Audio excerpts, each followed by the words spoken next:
They gather in their grand halls, those palatial abodes, adorned with crystal chandeliers, walls painted in hues that echo the opulence of their lives. They sip their vintage wines, the aromas swirling around them like a symphony of indulgence. While outside, the world spins on, a cacophony of struggle and strife. And there, beneath the weight of their gilded ceilings, they laugh. Oh, how they laugh. Their laughter rings hollow, reverberating off walls that have never known the touch of hardship. They are the elite, the untouchables, cocooned in their privilege, and they avoid the conversations that could shatter their fragile serenity. Why? Why do they turn their backs on the less fortunate, those who wander the streets with eyes dimmed by despair? It's not just fear of the unknown. Oh no, it is something far more sinister, a deep-rooted, festering wound of guilt that they dare not acknowledge. They know deep down that every dollar they possess is a testament to the suffering of others. They know that their wealth is built upon the backs of the weary, the tired, the broken. And so they avoid the conversation, they avoid the gaze of those who have lost everything. Because to engage would be to confront the truth.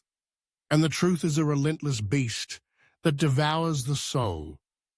They cloak themselves in their silks and satins, their designer labels a shield against the harshness of reality.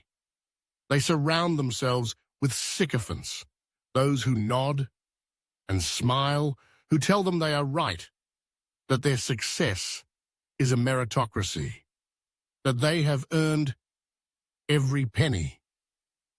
But deep within, a tempest brews. They can feel the whispers of the wind, the cries of the forgotten, clawing at the edges of their consciousness. They know that their wealth is a fortress, but also a prison of their own making, built on the foundation of exclusion. Ah, the conversations they could have, the stories they could share. Imagine the depth of understanding that could blossom if only they dared to sit across from someone who has known hunger, who has felt the icy grip of despair wrap around their heart. They could learn of resilience, of hope, of the indomitable spirit that refuses to be extinguished. But no, they shun those discussions like a vampire shuns the light. They would rather drown in their pools of money than wade through the murky waters of empathy. And so, they create a world of their own, a bubble that shields them from the chaos outside.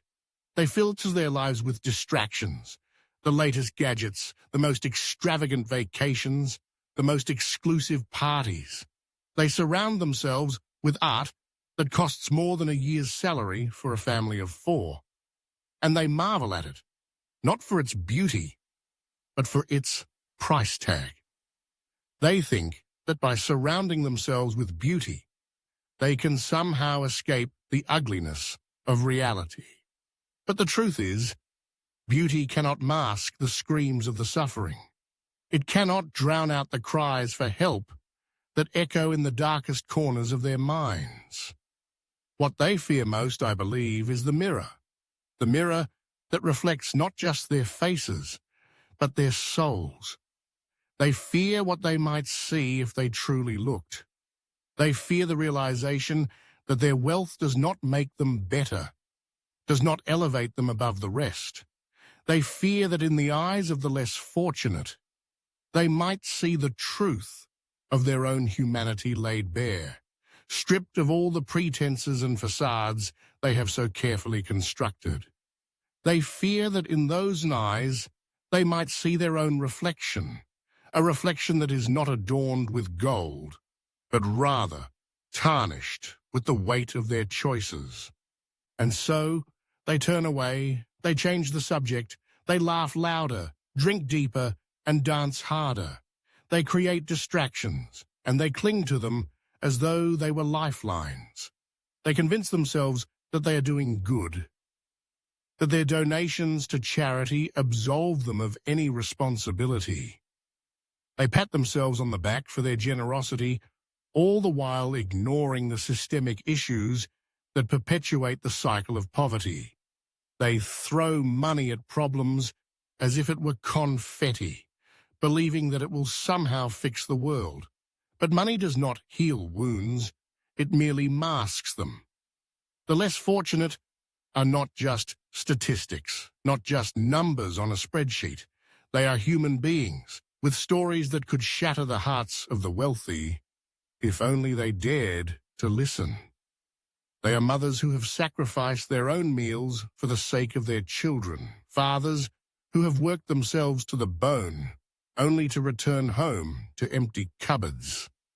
They are the elderly who have seen the world change around them, who have witnessed the erosion of dignity and respect. They are the dreamers, the fighters, the ones who refuse to be defined by their circumstances, and yet they are the ones shunned, the ones whose voices are silenced in the echo chambers of wealth. Oh, how I long for the day when the walls will crumble, when the barriers will dissolve, and the wealthy will no longer hide from the truth. I long for the day when they will sit down, side by side, with those they have avoided for too long, and engage in the most profound conversations of all. Conversations that could change the world, that could bridge the chasm between privilege and poverty. Conversations that could awaken their souls from the slumber of indifference.